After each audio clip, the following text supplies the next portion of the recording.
There's a new Beatles documentary and it features footage that you probably have never seen before. I'm John Beaudin from Rock History Music.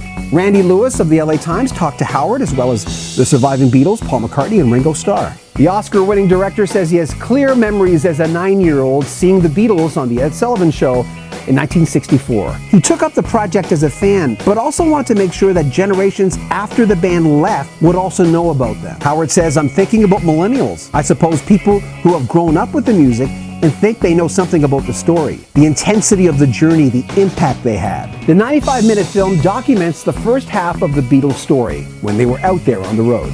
Most of the footage is built around crowdsourced material, pictures and video that have never been widely seen, or even seen at all. The producer of the film, Nigel Sinclair, even has this unbelievable little old lady story about found footage. She was at their final concert at Candlestick Park in San Francisco, August 29th, 1966. 8th row with a camera in her hand. This is what the lady told him.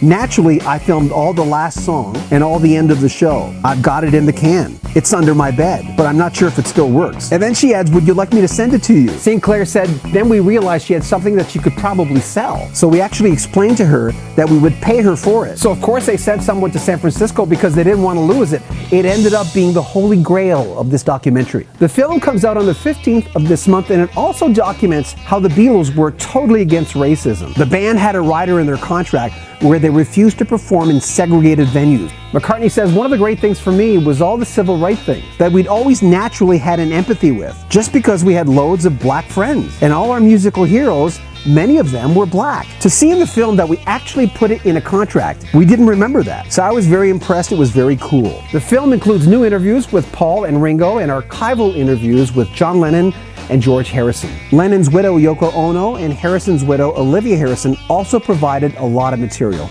And one last thing, we've all heard the stories of the band being up there and not being able to hear themselves through the crowds of cheering women or fainting women.